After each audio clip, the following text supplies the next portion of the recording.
عشر. بسم الله الرحمن الرحيم. الحمد لله والصلاة والسلام على رسول الله وعلى آله وصحبه ومن والاه أما بعد.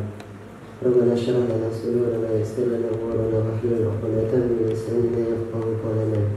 قال المؤلف رحمه الله تعالى: قدس الله سره وأدام النفع بعلومه وبركاته ونفحاته ومداته وكرامته في الدارين آمين. النوع الحادي عشر المعضل هو بفتح الضاد، يقولون أعضله فهو معضل، وهو ما سقط من إسناد اثنان فأكثر ويسمى منقطعا ويسمى مرسلا عند الفقهاء وغيرهم كما تقدم. وقيل إن قول الراوي بلغني كقول مالك بلغني عن أبي هريرة رضي الله عنه أن رسول الله صلى الله عليه وسلم قال: للملوك طعام وكسوته، يسمى معضلا عند أصحاب الحديث.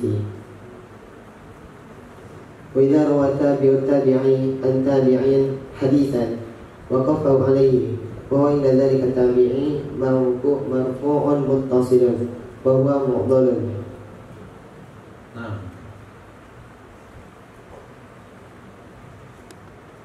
Nok yang ke-11, bagian yang ke-11 itu tentang masalah mu'dal. Ia dengan fathah dal, dot, mu'dal. Mereka berkata a'dalu fa huwa mu'dal. Telah membuat akannya mu'dal, maka ia menjadi mu'dal. Mu'dal adalah sesuatu atau hadis yang gugur dari sanadnya dua orang atau lebih. Dan mu'dal juga bisa disebut munqati'. Boleh juga disebut dengan mursal menurut ulama fikih dan selain mereka, sebagaimana pembahasan yang telah terdahulu. Dan dikatakan sesungguhnya perkataan seorang perawi hadis balaghani telah sampai riwayat kepadaku. Contohnya seperti ungkapan Imam Malik rahimahullah. Ungkapan beliau adalah balaghani an Abi Hurairah radhiyallahu anhu, telah meriwayatkan hadis telah sampai berita kepadaku, yaitu hadis dari Sayyidina Abi Hurairah radhiyallahu anhu. Sebenarnya Rasulullah SAW pernah bersabda, hak budak itu makanan dan pakaiannya. Hadis itu disebut hadis mu'dal menurut ulama hadis. Dan apabila meriwayatkan oleh tabi'in hadis dari tabi'in, maka yang ia memauqufkan akannya hadis di atas tabi'in, padahal ia hadis bersama demikian tabi'in itu marfu' muttasil, maka hadis itu jadi mu'dal. Nah, bisa dijelaskan yang bahasa sederhana? Yang terakhir ini dari awal.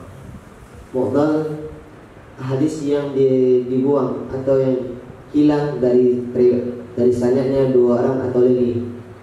Contohnya hadis yang diriwayatkan dari seorang tabi'in. Seperti perkataan Imam Malik tadi, beliau langsung hadisnya tadi langsung pada Sayyidina Abu Hurairah. Padahal beliau belum pernah padahal di atas beliau masih ada ulama, masih ada tabi'in yang lain.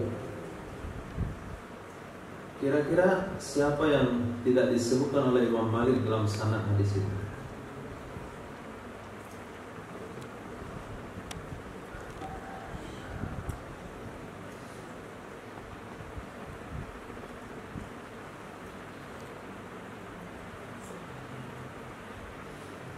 Mu'dal itu adalah hadis yang sanadnya dibuang dua minimal. Boleh juga tiga. Satu contoh dari hadis mu'dal adalah hadis riwayat Imam Malik. Kata Imam Malik, balaghani an Abi Hurairah. Padahal Imam Malik dan Sayyidina Abi Hurairah nggak pernah jumpa. Ketika itu dikatakan hadis mu'dal, maknanya antara Imam Malik dengan Sayyidina Abi Hurairah ada dua perawi yang dibuang. Siapa dua itu? Imam Malik meriwayatkan hadis tersebut dari Imam Muhammad bin Ajlan, dan Imam Muhammad bin Ajlan meriwayatkan hadis dari bapaknya, dan bapak beliau meriwayatkan hadis dari Sayyidina Abu Hurairah radhiyallahu anhu. Jadi ada dua dibuang. Pertama Muhammad bin Ajlan, yang kedua bapak beliau yaitu Sayyidina Ajlan. Jelas. Baik. Apa maksud dari pembahasan di atas? Wa yusamma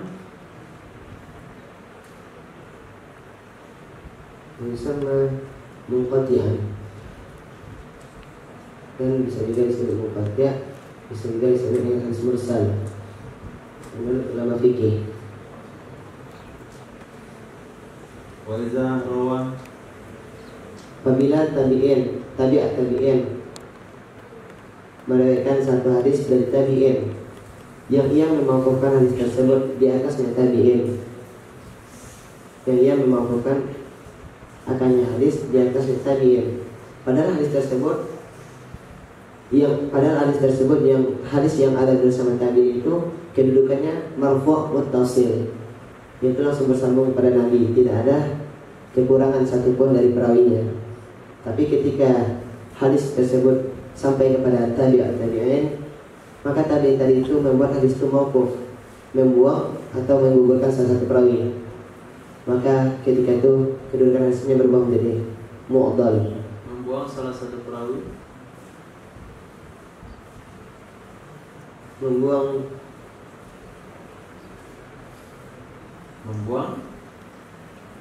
dua orang perawi. Naam. Furu'un ahaduha al-isnadul mu'an'anu wa huwa fulanun an fulanin qila innahu mursalun wa sahihu alladhi 'alayhi al-'amalu wa qala al-jamaahir min ashab al-hadith wal fiqh wa usuli annahu muttasilun bisyatin alla yakuna al-mu'an'anu mudallasan wa isyratu imkan liqa'i ba'dihim ba'dha وفي اشتراط ثبوت اللقاء وطول الصحبة ومعرفته بالرواية عنه خلاف منهم من لم يشترط شيئا من ذلك وهو مذهب مسلم بن الحجاج وادعى الجماع فيه ومنهم من شرط اللقاء وحده وهو قول البخاري وابن المديني والمحققين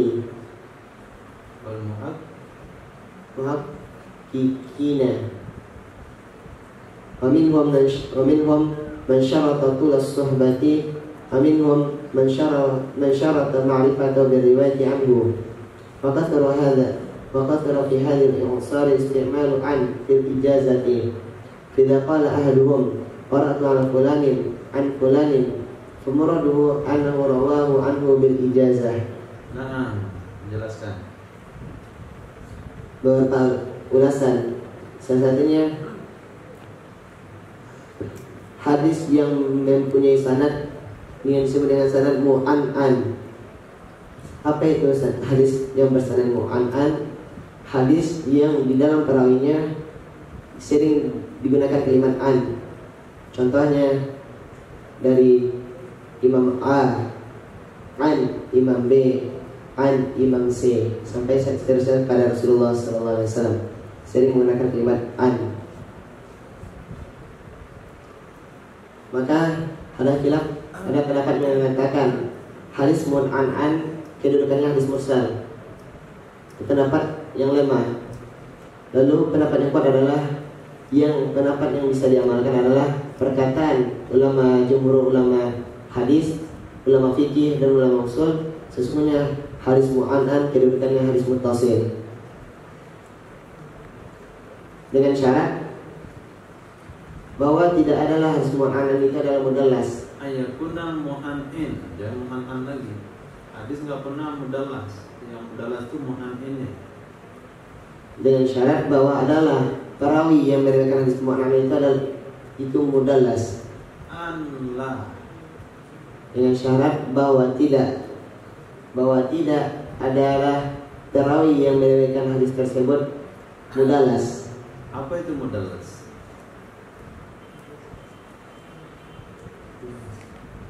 Perawi atau orang yang meriwayatkan hadis menggunakan metode an itu bukan orang mudallas. Apa itu mudallas?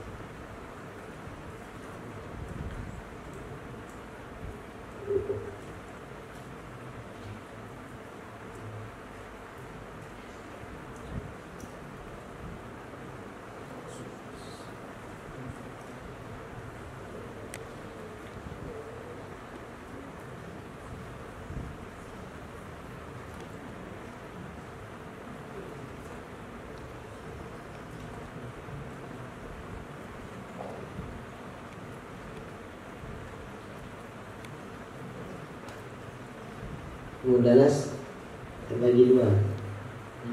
Mudalas terbagi dua. Yang pertama ada yang namanya tadlis dalam sanad. Secara bahasa tadlis artinya pengelabuan. Yang pertama tadlis yang namanya tadlis isnad. Contohnya bahwa seseorang meriwayatkan hadis dengan orang yang sezaman dengan dia, tapi dia tidak pernah mendengar langsung hadis tersebut kepada orang tersebut.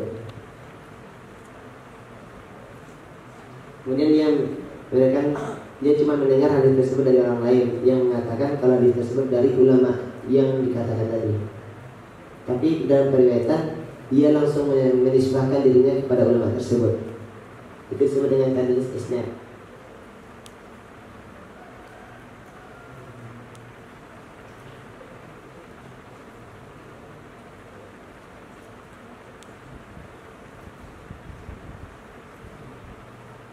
Yang kedua namanya tadlis syekh, yaitu bahwa seseorang beri nama gurunya atau beri nama kunyah gurunya atau memberi nasab gurunya atau dia memberi sifat kepada gurunya dengan sesuatu yang bukan,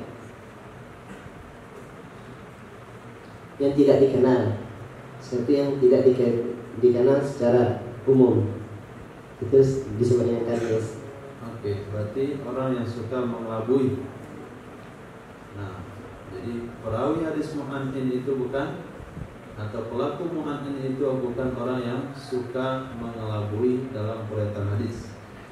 Syarat kedua mungkin bertemu sebagian mereka dengan sebagian yang lain. Dan disyaratkan resmi bertemu dan lama persahabatan, dan juga mengenal dengan riwayat darinya, dan mengenal riwayat dan masalah mengenal riwayat darinya itu ada khilaf. Di antara ulama ada juga yang mengatakan disyaratkan sesuatu dari demikian, yaitu mengenal riwayat darinya dulu. Malam mistari syai'an. Di antara ulama ada orang yang tidak mensyaratkan hal demikian, tidak mensyaratkan apapun dari hal demikian, yaitu mengenal riwayatnya. Itu adalah pendapat Imam Muslim bin Hajjaj, dan beliau mengatakan itu ada ijma ulama dalam pembahasan tersebut. Di antara ulama ada yang mensyaratkan bertemu saja. Di antara ulama disyaratkan bertemu saja. Itu adalah pendapat Imam Bukhari, Imam Ibnu Madini dan para ulama muhakkik. Bertemu saja itu siapa yang bertemu? Antara guru dan murid tadi. Nah. Dan di antara mereka ada yang mensyaratkan lamanya pertemanan. Di antara mereka ada yang mensyaratkan mengenalnya seseorang dengan riwayat darinya seseorang, darinya guru. Dan banyak pada ini generasi menggunakan kalimat an dalam metode ijazah. Maka apabila berkata oleh salah seorang mereka, qara'tu ala fulanin an fulanin, aku baca hadis di atas fulan dari Imam fulan, maka maksud orang tersebut adalah sesungguhnya dia meriwayatkan hadis dari fulan yang lain dengan cara metode ijazah. Oke. Kita akan berpindah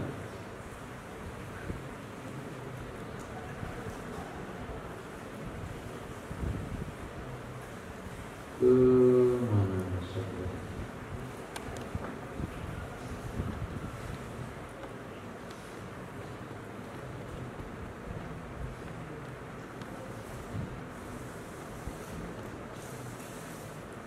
Naur Rabi'u Isrun. An-Naur Rabi'u wal Isrun.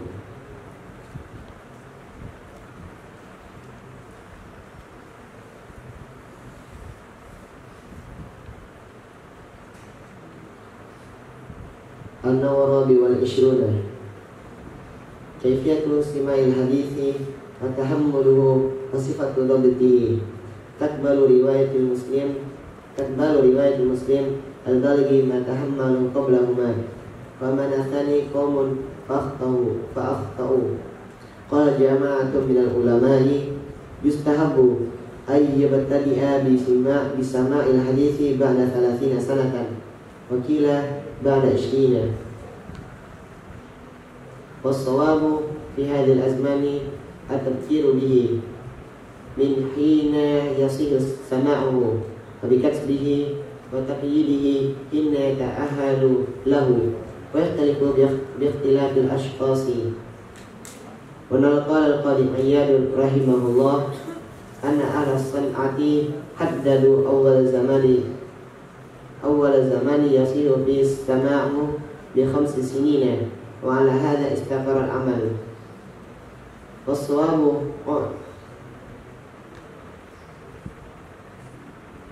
والصواب اعتبار تمييزي، فإن فهم الخطاب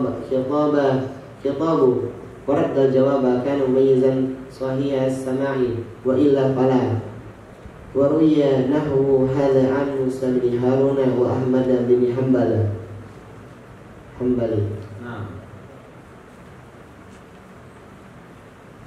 Pembagian yang ke-24 yaitu menjelaskan tentang cara mendengar hadis dan menyiapkan diri sebagai penyambung sanad dan sifat dobitnya, yaitu diterima riwayat seorang muslim yang sudah balik yang ia pikul akan hadis sebelum balik dari muslim, dan mencegah syarat yang kedua yaitu oleh satu kaum maka mereka sudah berbuat bersalah. Syarat kedua mana? Yaitu balik. Berarti menurut pendapat satu kaum disyaratkan cuman muslim saja, tidak disyaratkan balik.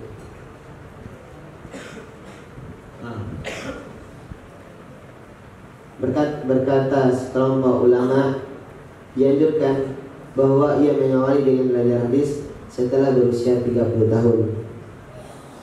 Pendapat kedua mengatakan setelah berusia 20 tahun. Itu yang layak belajar hadis.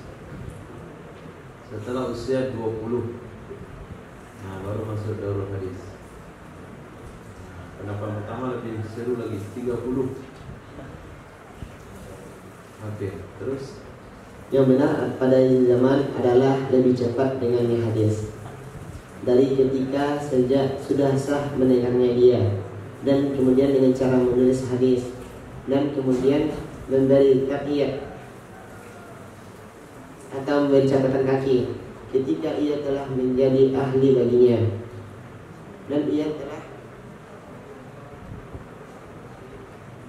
dan itu sah mendengar, berbeda dengan berbedanya individu seseorang.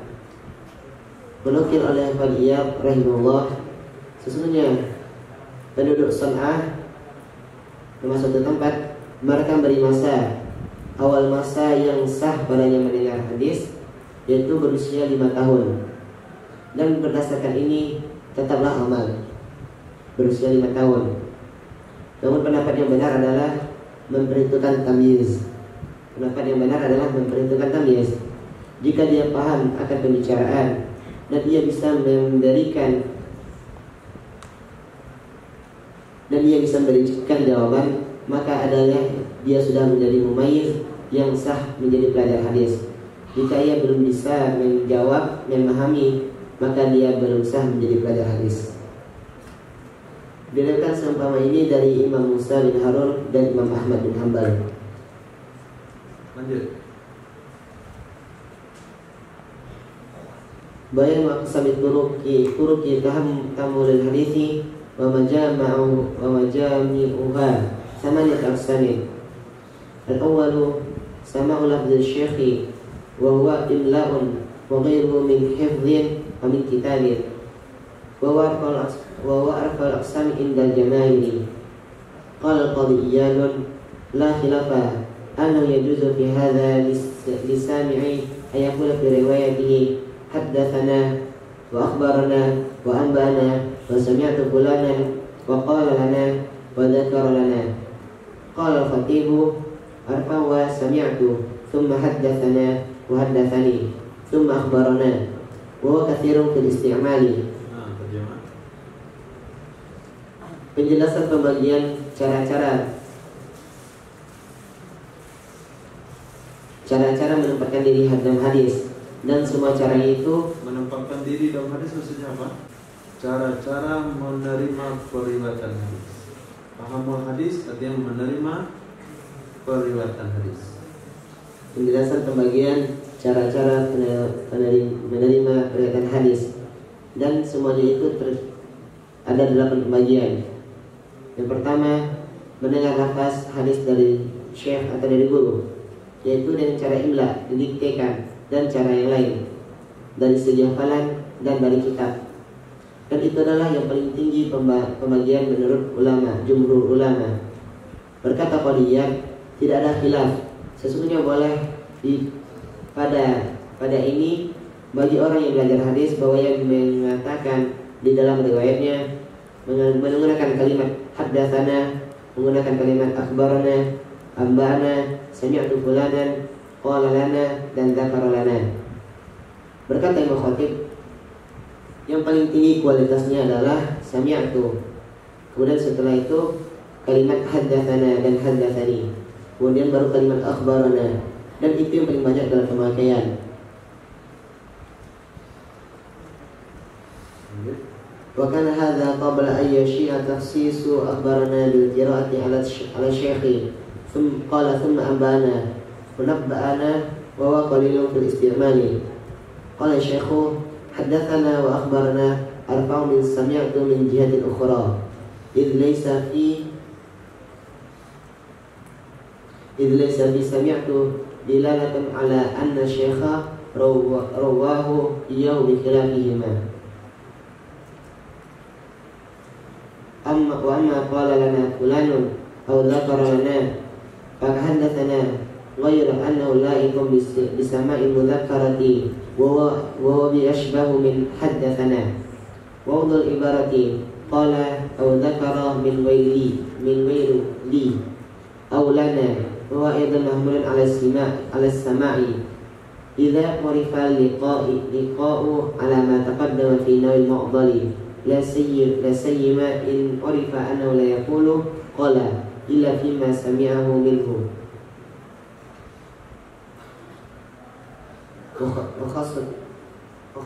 وخص الخطيب حمله على السماع به والمعروف أنه ليس بشرط.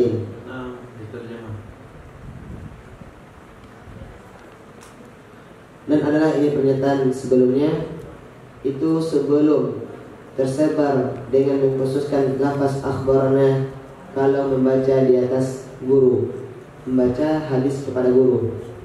Kemudian amba'ana dan amba'ana itu sedikit dalam penggunaan periwayatan hadis. Berkata Syekh Ibnu Shalah, kalimat haddatsana dan kalimat akhbarana itu yang lebih tinggi daripada kalimat sami'tu di segi sudut pandang yang lain. Karena tidak ada pada kata-kata sami'tu dilalah yang indikator yang menunjukkan di atas sesungguhnya guru meriwayatkan hadis kepadanya seseorang, meriwayatkan hadis kepadanya seseorang. Lain halnya dengan kalimat haddatsana dan kalimat akhbarana. Adapun kalimat qala lana fulan atau kalimat dzakara lana, maka itu sama seperti kalimat haddatsana. Selain sesungguhnya itu layak dengan mendengarkan mudzakarah, dan ianya mudzakarah hadis lebih mirip dari kalimat haddatsana. Dan yang paling rendah ibarat dalam periwayatan hadis adalah kalimat qala atau dzakara dari tanpa menggunakan kalimat li atau kalimat lana. Dan ia ibarah juga bisa dikatakan disamakan hukum di atas mendengar. Apabila diketahui bertemu di atas sesuatu yang telah terdahulu dalam bab mu'dhal, bertemunya seseorang dengan guru, apalagi jika diketahui sesungguhnya dia tidak mengatakan qala kecuali pada perkara yang ia dengar dari guru. Dan telah dikhususkan oleh Imam Khatib menempatkannya di atas mendengar dengan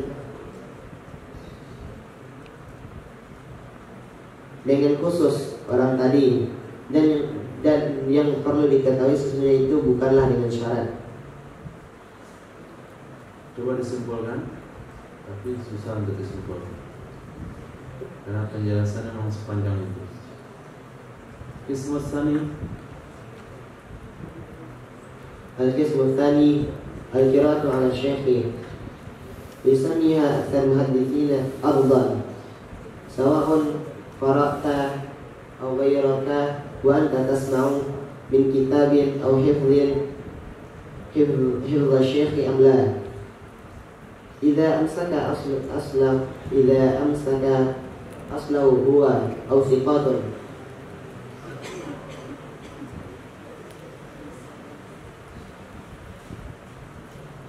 wa hiya riwayatun sahihatun bila khilafin fi jami'i dzalika ila ma hukiya an ba'din man la yu'taddu bihi wa ikhtalafu fi musawatiha bis sama'i min lafzi syekh warujhanihi 'alaiha alaihi Fakil awwalu an malikin wa ashabihi wa syekhi wa mu'adhami ulama al-Hijazi wal Kufati wal Bukhari wa ghairuhum.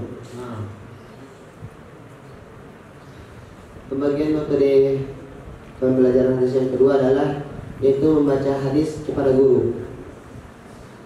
Penyebut materi tersebut oleh kebanyakan ulama hadis adalah dengan istilah arba'ah, setoran bacaan. Baik adalah kamu membaca atau orang lain, padahal kamu mendengarkan hadis dari kitab atau dari hafalan, baik hafalan guru, baik menghafal oleh guru atau tidak. Apabila pemegang asalnya kitab oleh guru tersebut atau oleh orang kepercayaannya, dan itu adalah riwayat yang sahih tanpa ada khilaf pada seluruh demikian, kecuali sesuatu yang diceritakan dari sebagian ulama yang tidak perlu dipedomani dengan pendapat tersebut.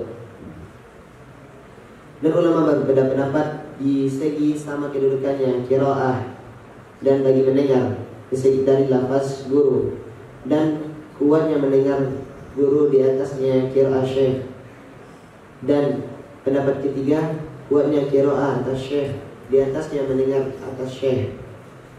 Maka diceritakan pendapat pertama tersebut dari Imam Malik dan murid-murid beliau dan guru-guru beliau dan sebagian besar ulama Hijaz dan ulama Kufah dan Imam Bukhari dan selain mereka. Jadi apa pendapat mereka? Antara orb dengan simak.